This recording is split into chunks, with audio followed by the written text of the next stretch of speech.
Hello, this is Stephen Wallace, and this is part two of my presentation on bread. In part one, I dealt with bread in the ancient world, and in part two, I'm going to deal with bread today. Here is some information about me. After studying and teaching linguistics, I went to law school and worked for many years as a corporate lawyer. I'm now retired.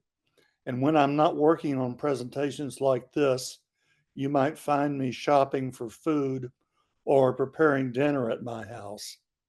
This is what I look like. To recap part one, bread goes back to the early times of agriculture in Western Asia, the Eastern Mediterranean, and the Nile Valley. Bread was an important food in ancient societies, including Egypt, Greece, and Rome. There was social stratification of bread. Affluent people ate one kind of bread, and poor people ate another kind. And as time went on and as society became more urbanized, the production of bread moved out of the house into commercial bakeries. And finally, I talked about the symbolic meaning of bread in the Jewish and Christian traditions. I'm going to start with some developments in the current time. First, we have a decline in the consumption of bread. We have competition for bread from other grains and other types of products. We have health and diet trends that I will discuss. We have the popularization of specialized and so-called ethnic breads. And finally, we have the diversification of the production of bread. I'll talk about these in some detail as I move forward. All right, in the modern world, we come across a lot of statistics. So, meet Mark Twain. Mark Twain wrote many things and he is quoted on a number of subjects, but I'm going to quote him on a particular subject. In 1907, he wrote, "There are three kinds of lies: lies, damned lies, and statistics," unquote. He attributed this quotation to Benjamin Disraeli, who was the Prime Minister of Great Britain from 1874 to 1880. Now, scholars have looked into this and have not been able to find this statement in any of Disraeli's writings. And in fact, it's unclear where it came from. Mark Twain may have just made it up, but that's a rabbit hole that you can go down if you want to pursue it. But the point here is, in the 19th century, the world or the study of statistics, well, it had started, but it started to take off. And people started quoting a lot of statistics and developing a lot of statistics. And public figures like Mark Twain and maybe some of these politicians didn't quite know what to make of all this. So they thought it was maybe a bit suspicious, particularly if their opponents were using statistics against them. But I will be mentioning a number of statistics and other numbers. I believe that my sources are reliable, but in most cases, I've not been able to drill down and verify all of these numbers. So I think the way to approach all this is not look at these numbers as absolute truth, but as indicators of trends and general guidelines as to what is going on in the world. I'm going to start with France. Many people would think of France as the bread capital of the world. In France, consumption of bread has declined significantly. You see there the numbers. In 1900, I've seen the per capita consumption of bread per day ranging all the way from 18 ounces to 32 ounces. It's a pretty broad range, but even at the lower end, 18 ounces is a little over a pound, and that's quite a bit of bread. Last year, according to one survey, the average French person ate 4.8 ounces of bread a day. That's around 2.5 slices, thinking of a slice in terms of a regular American slice of bread. Women eat much less bread than men, and young people eat much less bread now than they used to. What are the reasons for these changes? First of all, there's been a reduction in personal energy needs. As the world of France has moved away from manual labor to more sedentary work in offices and stores and shops and whatnot, people don't need to eat as much as they used to when they were working in a field or doing heavy work in a factory.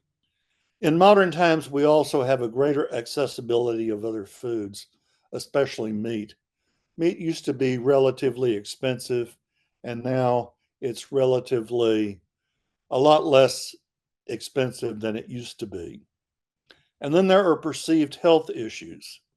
In France, over some decades, there have developed the views promoted by some people, first of all, that bread has no health benefits, and second, that bread will make you fat.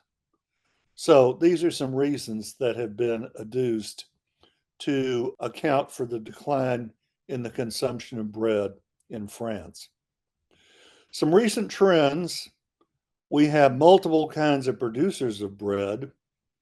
Here are some numbers. They're 24 years old, but they're what I could find. Artisanal bakeries, these are the traditional, bakery down the street on the corner, had 71% of the market share. Industrial and frozen products, 21%, and then in-store bakeries, 8%. There on the right is a picture of one of the locations of the French grocery store chain Carrefour. And these types of grocery stores typically today have in-store bakeries. The French have a continued preference for white bread, but there has been some consumption of other types like multigrain bread and sourdough bread. Then, according to a study, around 30 years ago, there was a reinvigoration of artisanal baking in France. The story is that there was a perception that the quality of bread reached a peak in the 1930s. It really sank during the Second World War when products were hard to get and all of that. But anyway, apparently in the 1990s, there came up some young bakers, some of whom have been called mavericks, who embarked on a quest for excellence and a cult of quality. And starting in Paris on a street called Rue Monge, they opened some bakeries where they really focused on traditional high quality bread. And this movement seems to have spread somewhat. The French bakers and their friends, the millers, have over the years embarked on various endeavors to boost the consumption of bread. The most recent one that I have read about was developed in 2013, and it's a group called Observateur du Pain, which means observer of bread. And you can go to their website today, and they have articles there to try to get people to eat more bread. There's an article on their website that is intended to counter misconceptions about bread, about the health issues. There's another article on their website that encourages baking as a profession. Another article promotes bread as a food for children. And the photo I have there is part of that article. And they also have an article on their website focusing on millennials to try to get young people to eat more bread. Some final observations. One writer has said that in France, bread has become an accompaniment to a meal. And think about it, there's a photo of a table setting at a nice restaurant with a white tablecloth and all that. There's a basket of bread, a piece of bread there on that plate. Think about the place settings in restaurants today. The largest plate, you have a dinner plate. There's a medium sized plate, which I'm familiar with that being called a salad plate. And then you have this smallest plate there that's pictured called a bread and butter plate. So bread gets the smallest plate on the table. And this writer has concluded that in spite of all these trends and decline in consumption, bread is part of the French identity. Moving to Germany, the Germans love their bread. Last year, the per capita daily consumption was 5.5 ounces per day, which is around 3 slices. Again, thinking of a slice in sort of a typical American slice of bread. Unlike the French, who prefer white bread, the Germans prefer dark bread, especially rye bread and multigrain bread. And another thing about Germany, for a long time, France has been relatively centralized, but Germany has not been so much centralized. And so out in the various regions and areas and provinces, all kinds of different types of bread have been developed. The National Bakers Association in Germany keeps the register of all the different types of bread. And in this registry today, there are over 3,000 types of bread.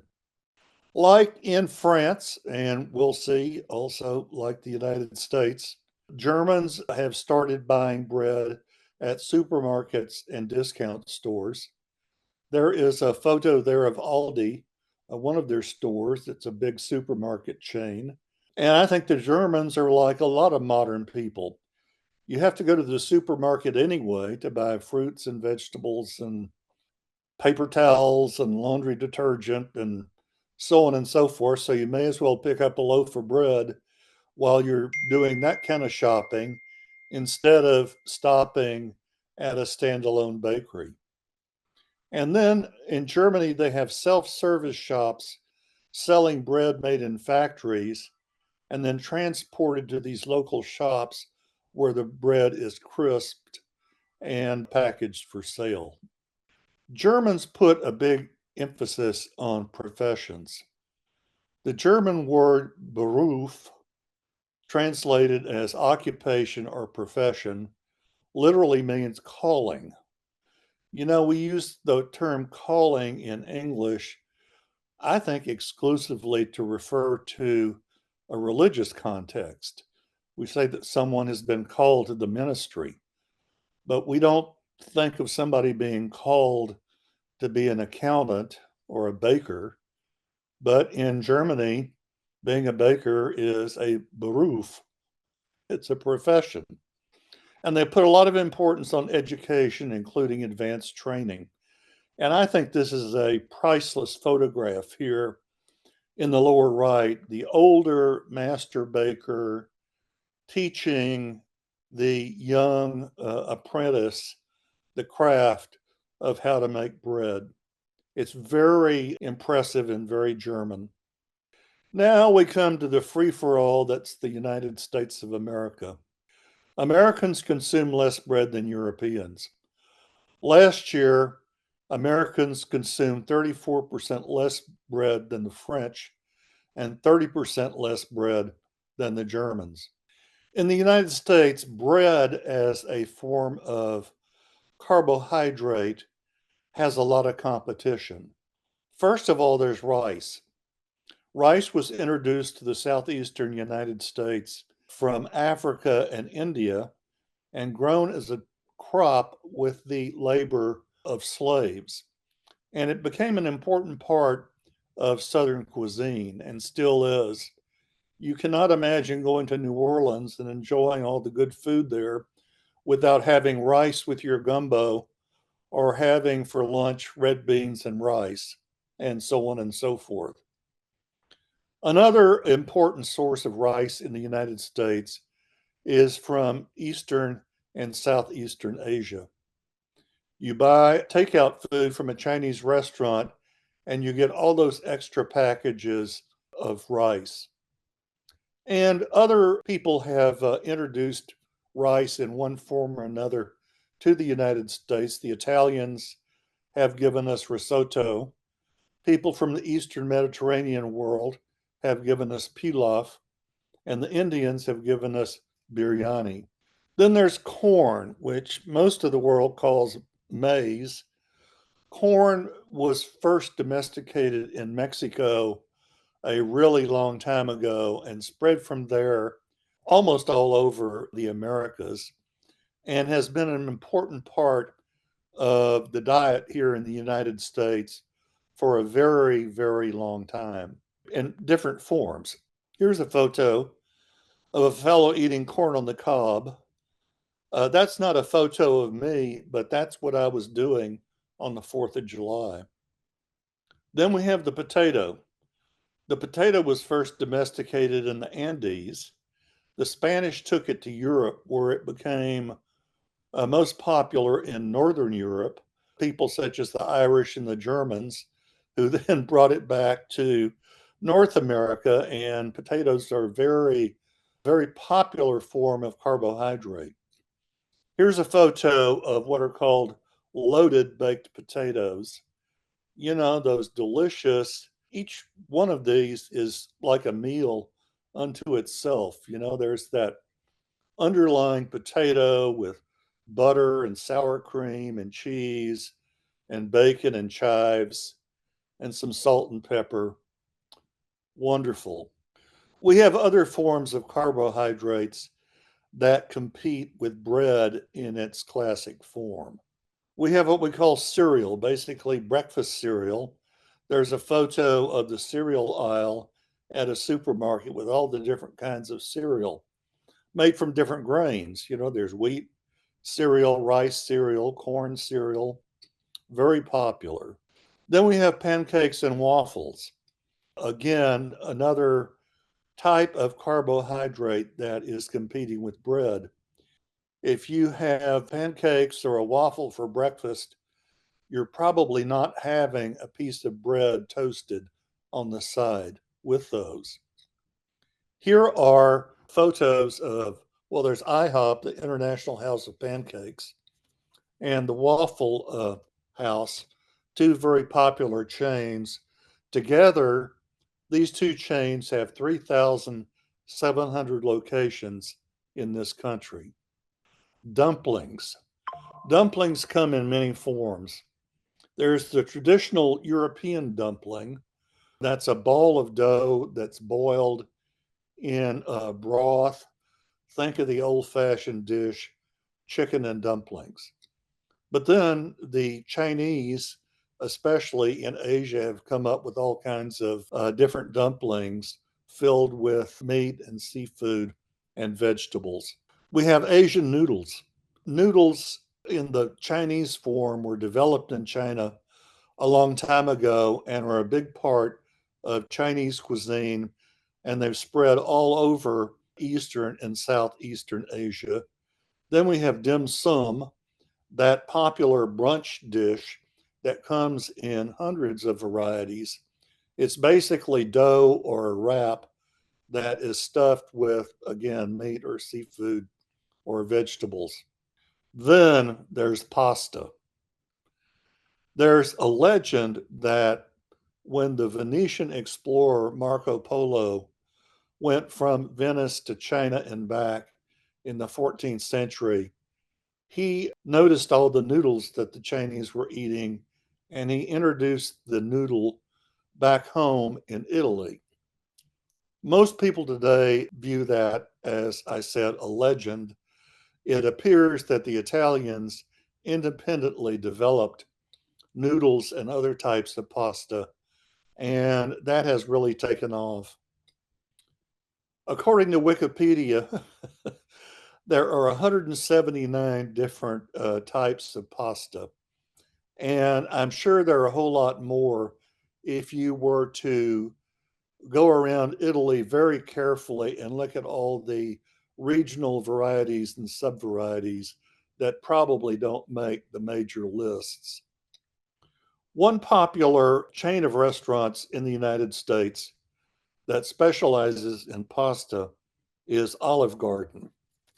Olive Garden has around 900 locations in this country. And if you go to their menu, I counted 22 different pasta dishes. A lot of these Italian American favorites, spaghetti and meatballs and shrimp scampi and fettuccine alfredo and all the rest of them. And they sell bread only on a very limited basis. There are all these pasta dishes. If you want bread, you can place an order for breadsticks, but that's about it. Here is a chart that I found showing trends in the consumption of what are called bread products. This is from 2005 to 2013. So there's an 8-year period there. And you can see the trends. Things that have really taken off are whole wheat bread and tortillas.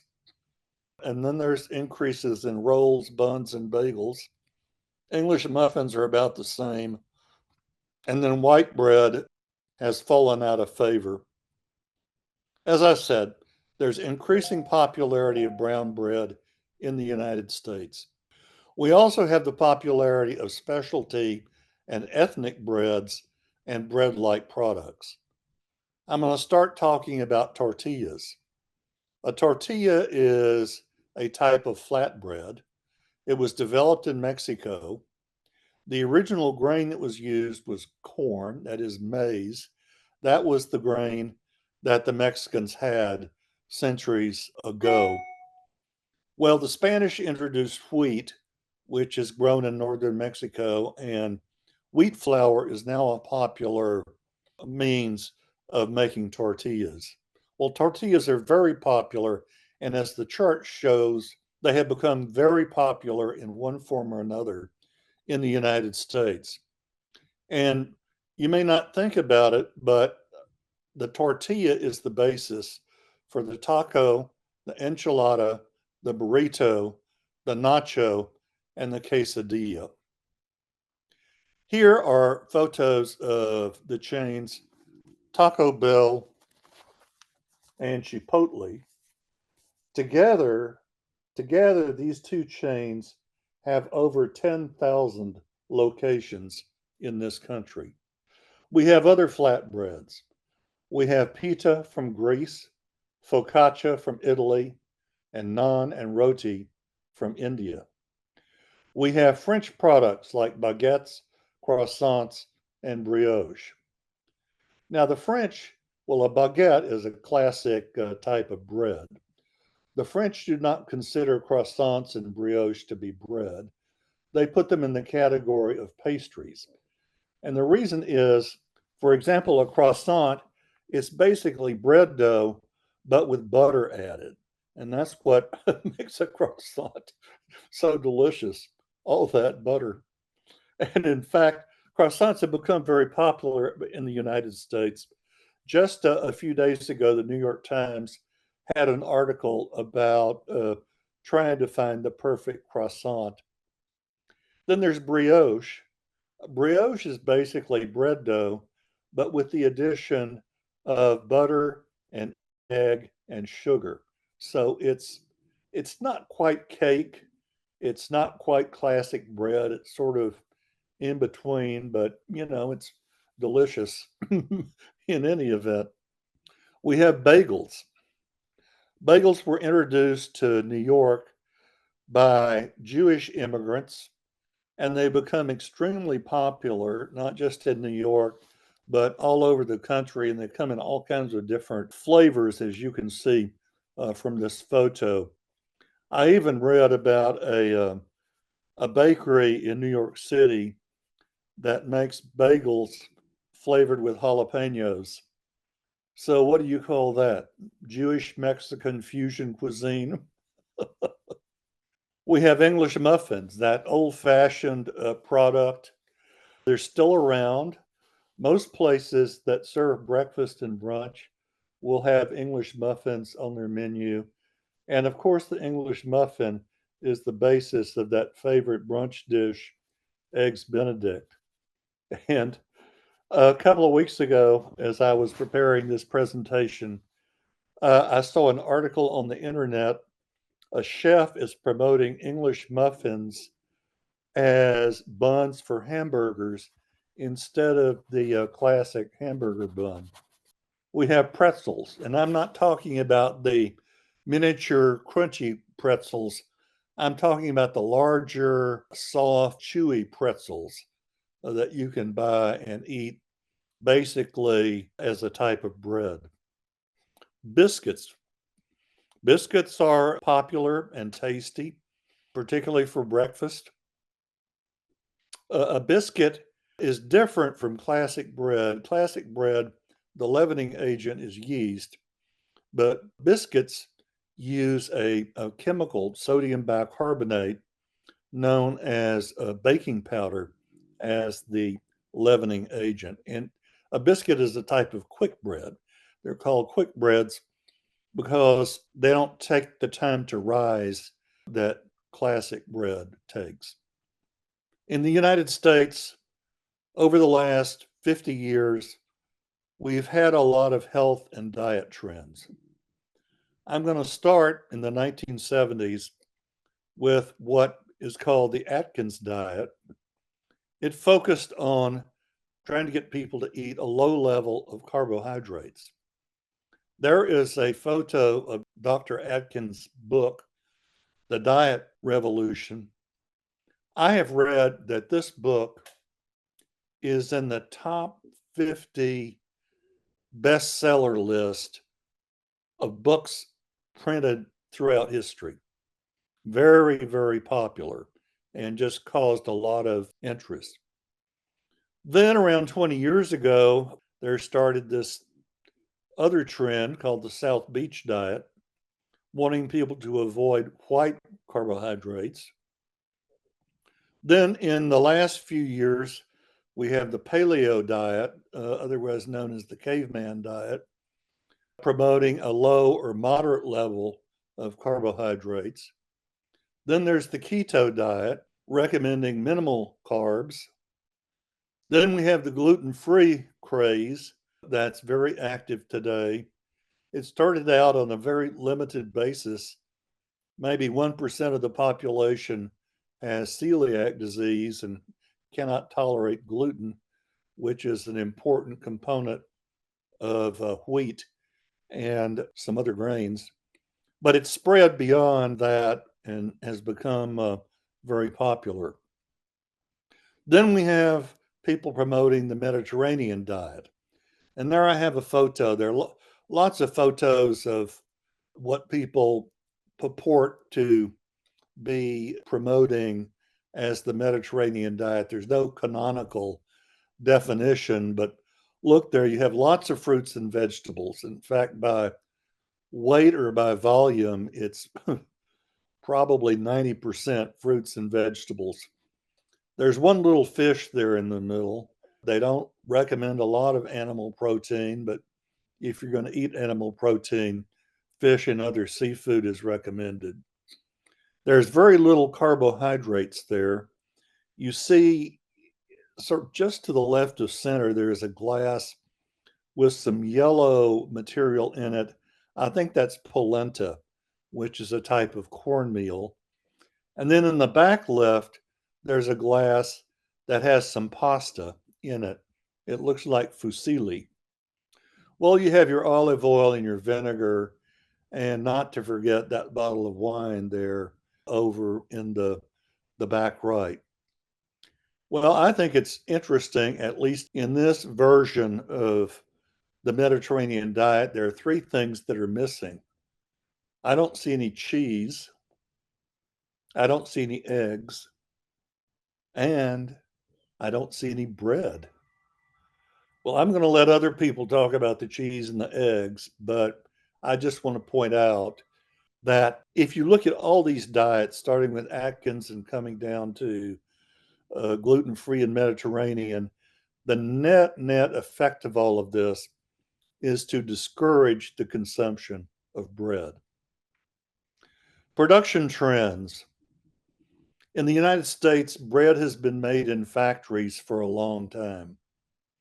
When I was growing up in the 1950s in a small city in Texas, there were a couple of bakeries in town, but neither one of them produced or sold bread. They sold donuts and other pastries, they sold cakes.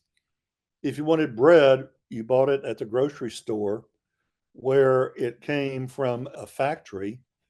In the early 50s, the loaves were wrapped in waxed paper. In the later 50s, waxed paper was replaced by plastic. But it's the typical era of Wonder Bread. One of those, I think the polite word is icons of the 1950s. Wonder Bread, Jello, and iceberg lettuce. Well, anyway, like in Europe, we have here in the United States a lot of in store bakeries. Here's a photo of one. The sign says scratch made. And so there you have that. And now we have artisanal bakers. I don't know whether these people really have standalone shops, but where I encounter them is at the farmer's market. The farmer's market that I go to, there are several of these artisanal bakers. They're very popular. You often have to stand in line to get their products. One of them sells only croissants, plain croissants, and croissants filled with sweet material and croissants filled with savory material. What are popular beside the croissants? Sourdough bread, baguettes, and buns and rolls, all very popular. Now, unlike in the ancient world where you had the social stratification of bread, bread made from wheat was expensive, bread made from barley was cheap. We don't have that type of distinction, but I think it's worth mentioning the price of bread. Today, my local supermarket, they still sell Wonder Bread. It costs $3.20 a pound. Another type of factory made bread that is popular is made by Pepperidge Farm. And at my supermarket, that costs $5 a pound. Then at the farmer's market, a loaf of artisanal sourdough bread costs $8 a pound. So that's the spread. Wonder Bread at the supermarket, $3.20 a pound. Sourdough bread at the farmer's market, $8 a pound. Now we come to pizza. What is pizza? It's basically a flatbread with various toppings. Here are some fun facts about pizza. Well, I use that catchy phrase, fun facts. All these numbers that I'm going to go through, I'm not sure how factual they are, but in any event, they're indicative. First of all, Americans consume around 3 billion pizzas each year. 13% of Americans eat pizza on any given day. About 30 million slices of pizza are sold each day. The number one topping is pepperoni. 39% of Americans choose pepperoni, followed by sausage at 14% and cheese at 8%. The top five biggest days for pizza sales in order are: first, Super Bowl Sunday. No surprise there. There's a photo of a family watching the Super Bowl. And what are they eating? Well, they're eating pizza. Next is New Year's Eve, then Halloween, Thanksgiving's Eve, and New Year's Day. 93% of Americans have at least one slice of pizza per month. The consumption of pizza has increased America's consumption of cheese by 41% since 1995. The typical person eats 46 slices of pizza a year, which is equivalent to 23 pounds. Most people eat pizza on Saturday nights. And where did this information come from? It came from Uber Eats. They should know because of all the deliveries they make. And over 250 million pounds of pepperoni are consumed every year in the United States just from pizza. And here we have photos of the three largest pizza chains in the country. We have Pizza Hut, Domino's, and Papa John's. Altogether, these three chains have over 16,000 locations in this country. Then we have gourmet pizza. There was an article recently in the New York Times to the effect that, well, gourmet pizza used to be, a specialty in nice restaurants in big cities and special places like Napa Valley and so forth. But the trend has spread to the suburbs and to smaller cities. So here is a photo showing some examples of gourmet pizza. All of you who live here in Houston, where I live, in the last couple of days, the Houston Chronicle had an article about the 20 best places to get pizza in our city. And they're not talking about these national chains. They're talking about local places that prepare this gourmet or artisanal pizza. So if you're interested in this, please check it out. Now we come to the sandwich. Just as pizza is bread with a topping, a sandwich is bread with a filling. The English invented the sandwich, but Americans have perfected it. Here is a portrait of John Montagu, the fourth Earl of Sandwich. Sandwich is a town in southeastern England.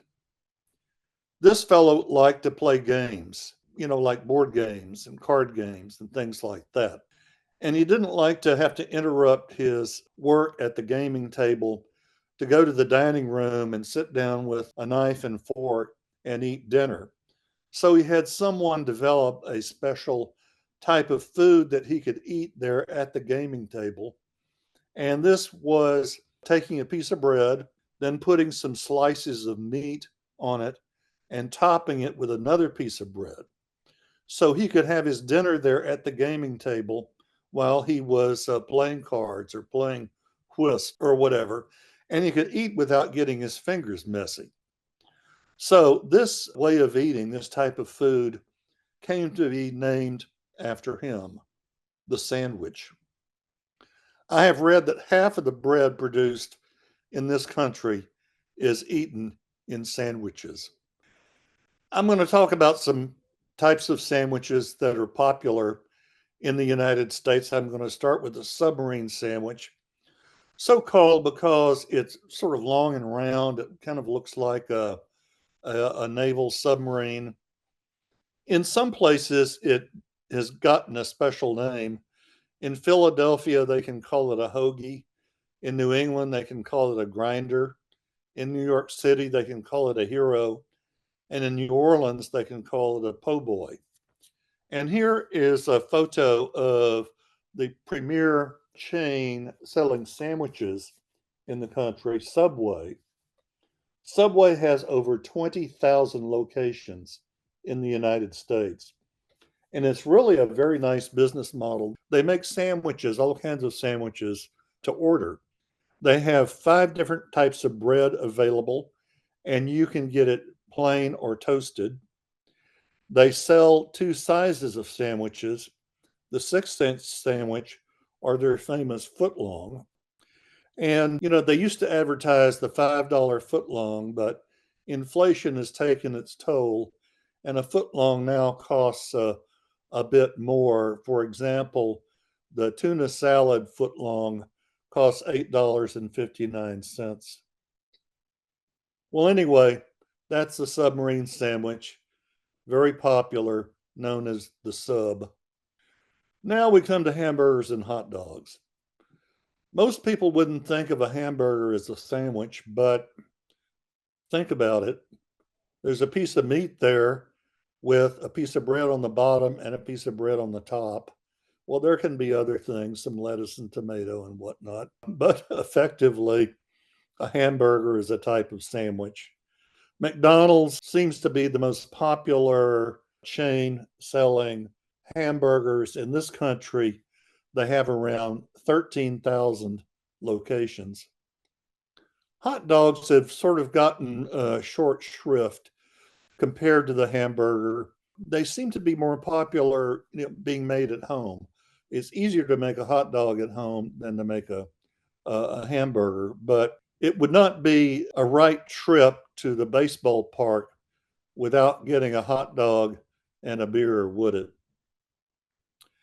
One of the most prominent places that has popularized the hot dog is Nathan's famous Coney Island, New York.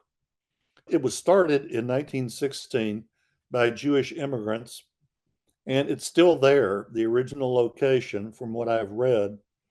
But they branched out and they sell their hot dogs and other products at more than 150 locations throughout the country. Here in Houston, where I live, there is a chain of hot dog restaurants called James Coney Island.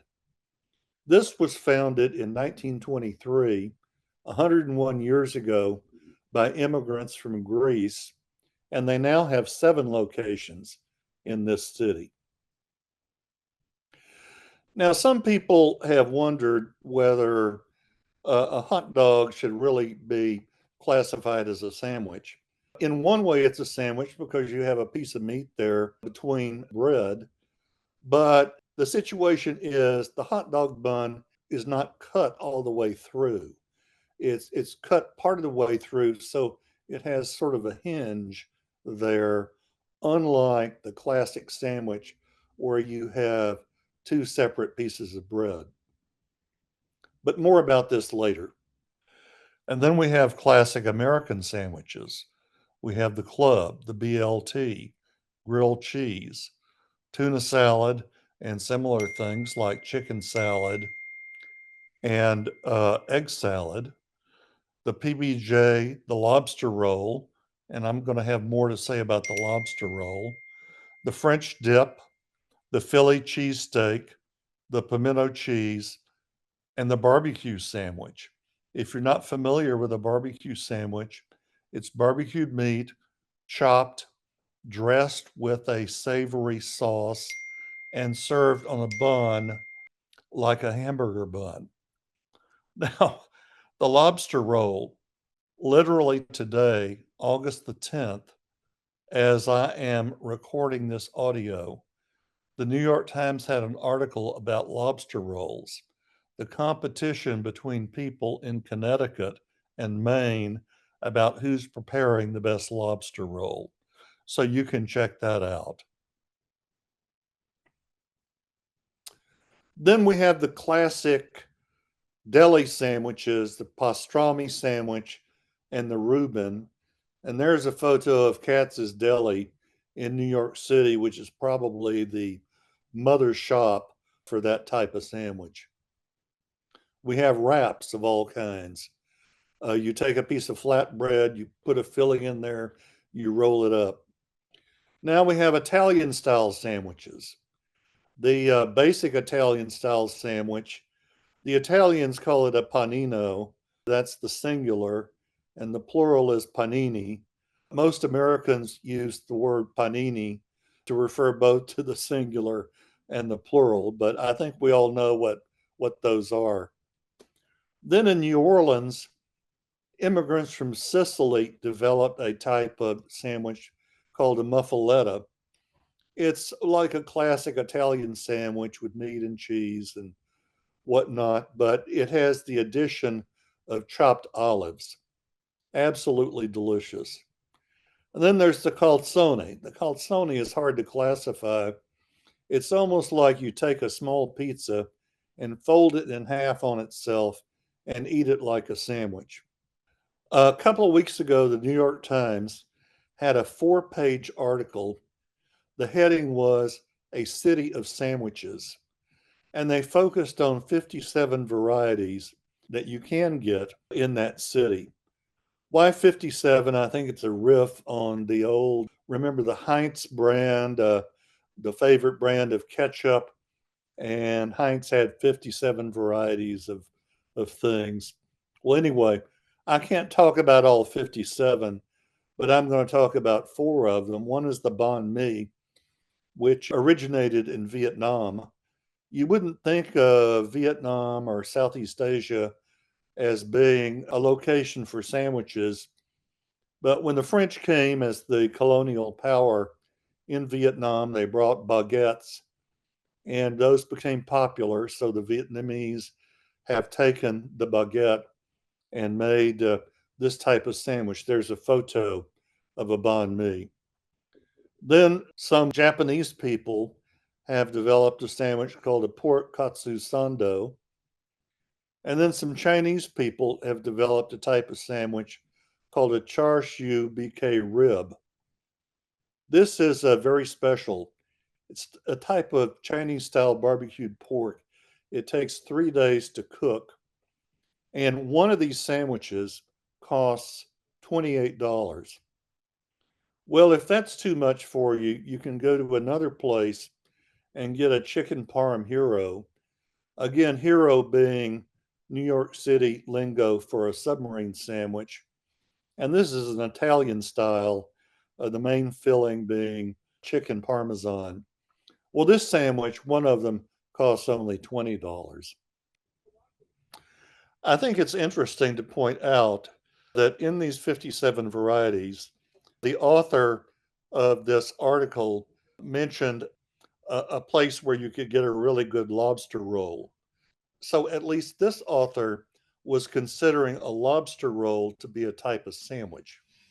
And if you're going to consider a lobster roll with that bun not cut all the way through to be a sandwich, then it seems to me you consider a hot dog also to be a type of sandwich.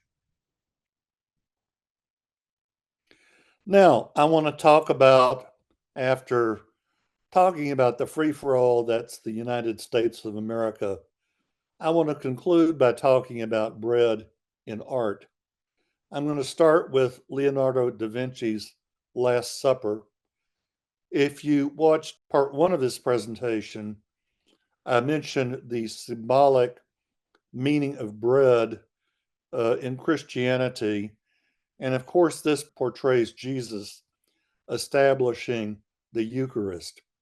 It happened, according to the gospel accounts, during what they called the time of unleavened bread, which was the time of Passover. And there on the table, you can see these little loaves of bread.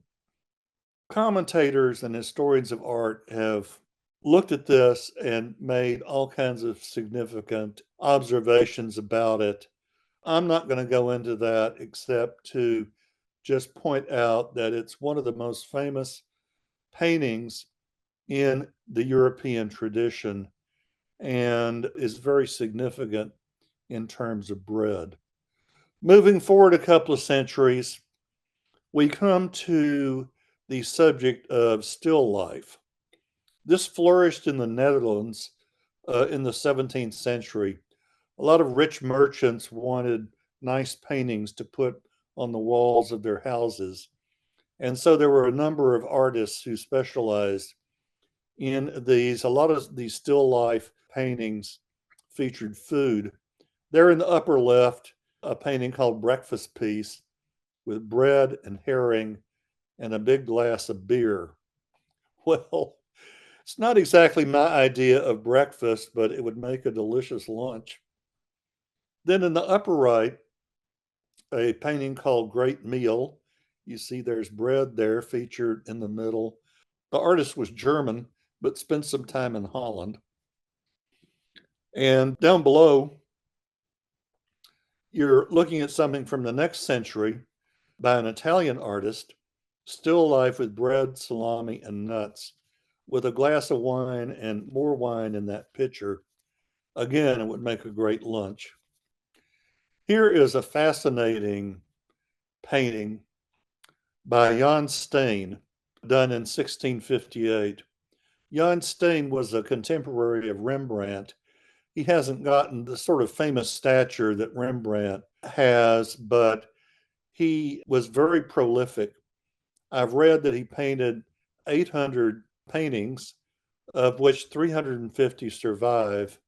And this one and some others are in the Rijksmuseum in Amsterdam, which is one of the most famous museums in the world. Well, here is a baker. And we know from inscriptions on the back that his name was Arent Oostwaard, and the woman is his wife, Katharina Keizerswaard. Well, here he is displaying his bread there on the tray, and hanging from above are some pretzels. And there it's kind of hard to see, but in the lower right is a child looking up. Well, anyway, I just think this is it's fascinating. Moving to modern times, Jennifer Rubel is a performance artist, and here is a scene that she created featuring people at a table, and there in the middle of the table are many loaves of bread. And this is what she says about this scene. Our first view is the bread, and we quickly understand that unless together we decide to break it, we will not eat.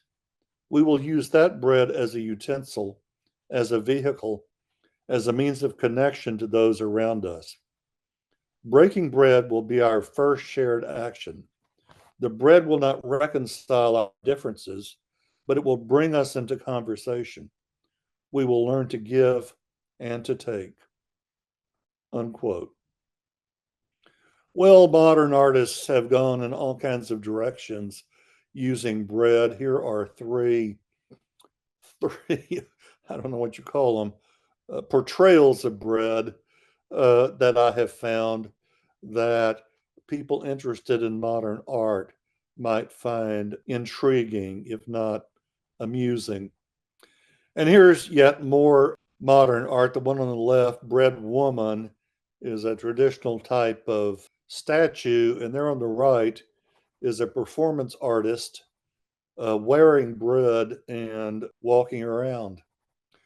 Well, that's what I have to say about bread. Here are some selected references if you want to pursue these topics further. Here is information about how you can contact me if you have questions or comments or criticisms or other communications.